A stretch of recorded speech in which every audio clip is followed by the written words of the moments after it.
हमने देखा था पिछली कहानी में, जब रयान और ईमान ने दरवाजा खोला तो अंधेरा उन दोनों को निगलने के लिए तैयार खड़ा था। दरवाजा आहिस्ता आहिस्ता खुल रहा था, पीछे सिर्फ काला साया नजर आ रहा था। ईमान ने रयान का हाथ जोर से पकड़ा हुआ था। पार्ट 2 शुरू होता है। दरवाजा मजीद खुलता है, खौफनाक चरचराहट के साथ। ईमान, रयान, वहां कोई है। रयान हाथ में टार्च पकड़ता है और दिल की धड़कन के साथ अंदर रोशनी मारता है। रोशनी एक लम्हे के लिए रुक जाती है, जैसे किसी साए ने उसे जज्ब कर लिया हो। टार्च की रोशनी में एक लंबा, टीढ़ा, हिला हुआ सा साया सामने आकर खड़ा हो जाता है। वो बच्चे जैसा भी था और नहीं भी। रियान आहिस्ता कहता है, ये वही साया है। साया अपनी गर्दन अलग ही अंदाज में मोड़ता है। ईमान पीछे हटती है और डरते हुए बोलती है, रयान, ये वो नहीं, ये मेरे जैसी चीज नहीं, ये कुछ और है। उसकी आंखों से आंसू बहने लगते हैं। साया आहिस्ता आहिस्ता रेंगते हुए ऊपर उठता है और सीधा रयान की तरफ बढ़ता है। दीवार पर उसका साया दोगुना बड़ा होकर फैल जाता है। अचानक पूरे घर की लाइट ऑन ऑफ होने लगती है। जमीन हिलती महसूस होती है, जैसे कोई भारी चीज ऊपर या नीचे चल रही हो। ईमान चीखती है, रयान, भागो। रयान ईमान का हाथ पकड़कर हाल से भागता है और ड्राइंग रूम की तरफ जाता है। साया उनके पीछे ऐसे आता है जैसे पानी की स्याह लहर, कभी लंबी, कभी छोटी, कभी 2 हिस्सों में बंटकर दोबारा जड़ जाती है। ड्राइंग रूम में एक बड़ा आईना होता है। रियान और ईमान आईने में अपने आप का देखते हैं, लेकिन आईने में उनके पीछे साया खड़ा होता है, जबकि असल में वहां कोई नहीं। रियान के हाथ कांप जाते हैं, ईमान का सांस रख जाता है। साया आईने पर हाथ रखता है और आईना दर्जों में टूटना शुरू हो जाता है। हर टूटी लकीर में ईमान का चेहरा नजर आता है। एक नहीं, 10-10 ईमान के चेहरे। हर चेहरा मुस्कुरा रहा था सिवाय असल ईमान के। वो रोती है। आईना पूरी तरह टूट जाता है और टूटे हुए शीशों के अंदर एक लंबी सी काली दुनिया, एक अंदर का कमरा नजर आता है। ईमान लरजती आवाज में कहती है, रियान, वो हमें अंदर बुला रहा है। घर की सारी बत्तियां अचानक ऑन ऑफ होने लगती हैं। दीवारों में हल्की हल्की कर्राट कर्राट जैसी आवाजें आने लगती हैं, जैसे घर खुद सांस ले रहा हो। रयान ईमान का हाथ पकड़कर घबरा कर कहता है, ईमान, बाहर भागो अभी।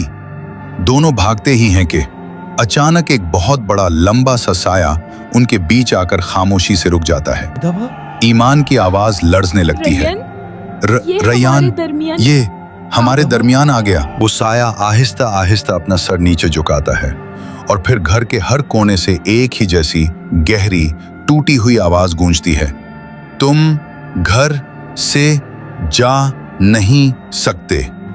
ईमान सहम कर चीखती है, रयान, मत हिलना। रयान कांपते हाथों से टॉर्च उठाता है और जैसे ही रोशनी साए पर पड़ती है, साया मुड़ने लगता है। उसके हाथ लंबे होने लगते हैं। साया हिलते ही घर की हालत बदल जाती है। दीवारें टेढ़ी मुड़ने लगती हैं, फर्श ऊपर नीचे धड़कने लगता है, अलमारियां खुद ब खुद अंदर धंसने लगती हैं, दरवाजे धड़ाधड़ खुल बंद होने लगते हैं। रयान डरते हुए कहता है, ये हमारा घर नहीं रहा, ये कुछ और बन गया है। ईमान के आंसू बहने लगते हैं, रयान, ये हमें खत्म करने आया है। अचानक साए के पीछे से ईमान जैसी एक और शक्ल आहिस्ता आहिस्ता बाहर निकलती है। वो बिल्कुल ईमान की कॉपी थी, मगर उसकी आंखें पूरी सफेद और लबों पर एक डरावनी मुस्कुराहट। वो धीमी आवाज में कहती है, असल ईमान की जरूरत नहीं, हमारे पास नई ईमान बनने वाली है। असल ईमान घबरा कर पीछे हटती है। रयान, मैं असल हूं, इसकी बात मत सुनना। जाली ईमान अपने लंबे हाथ रयान की तरफ बढ़ाती है। रयान ईमान का हाथ मजबूती से पकड़कर भागता है। पूरा घर उनके पीछे शक्ल बदल बदल कर जैसे उनको निगलने के लिए दौड़ रहा हो। दीवारों से निकलते हुए दराज हाथ, हर तरफ ईमान के दर्जनों चेहरे, हवा में गूंजती आवाजें, रयान। रयान चीखता है, ईमान, मेरा हाथ मत छोड़ना। ईमान रोकर कहती है, साया बहुत करीब आ रहा है। दोनों लड़खड़ाते हुए मेन डोर तक पहुंचते हैं। रयान पूरी ताकत से दरवाजा खोलने की कोशिश करता है। दरवाजा आहिस्ता से खुलता है। बाहर घप अंधेरा, जैसे कुछ उनका इंतजार कर रहा हो। मगर अचानक वही बड़ा साया एक छलांग लगाकर दोबारा ईमान और रैयान के बीच खड़ा हो जाता है। ईमान रोते हुए, रैयान मेरी तरफ आओ। रैयान की आंखों में आंसू भर जाते हैं।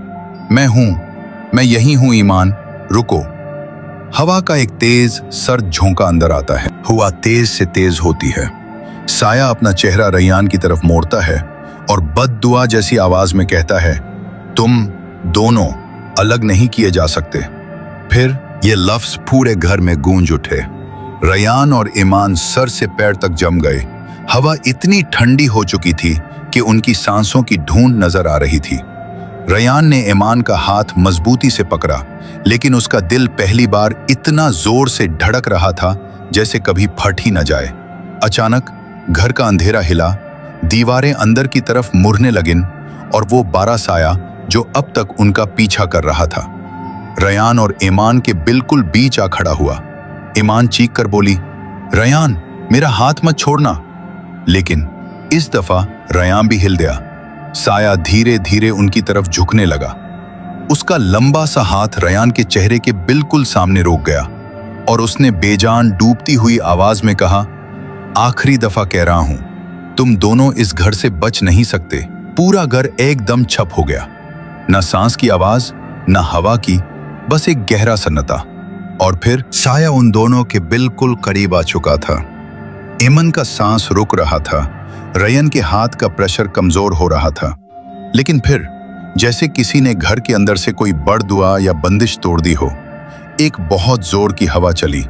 साया पीछे हिला, उसके हाथ वापस सिकुड़ गए और वो एकदम से इतना पतला हो गया कि दीवारों में घुलने लगा। रैयान ने ईमान को जोर से अपनी तरफ खींचकर कहा, ईमान हम जिंदा हैं, हम बच गए। ईमान की आंखों से आंसू निकलकर उसके गले तक बह गए। घर का अंधेरा धीरे धीरे हल्का पड़ने लगा। दीवारें वापस सीधी हो गईं। दरवाजों का कंपना बंद हो गया। उस बड़े साए की आवाज धुंधली होती गई और आखिरी मर्तबा वो सिर्फ एक लफ्ज बोलकर चुप हो गया, आज तुम बच गए, लेकिन हर कोई इतना खुश नसीब नहीं होता। फिर वो पूरी तरह हवा की तरह खत्म हो गया। रैयान और ईमान दोनों गिरते गिरते घर से बाहर निकल आए। बारिश की ठंडी हवा उनके चेहरों को छू कर गुजरी और पहली मर्तबा उन दोनों ने महसूस किया वो सच में जिंदा बच गए थे और साया उनका पीछा छोड़ चुका था। और इस तरह रैयान और ईमान की सबसे खतरनाक रात खत्म होती है। लेकिन उस घर के अंधेरे की कहानी अभी भी मुकम्मल नहीं।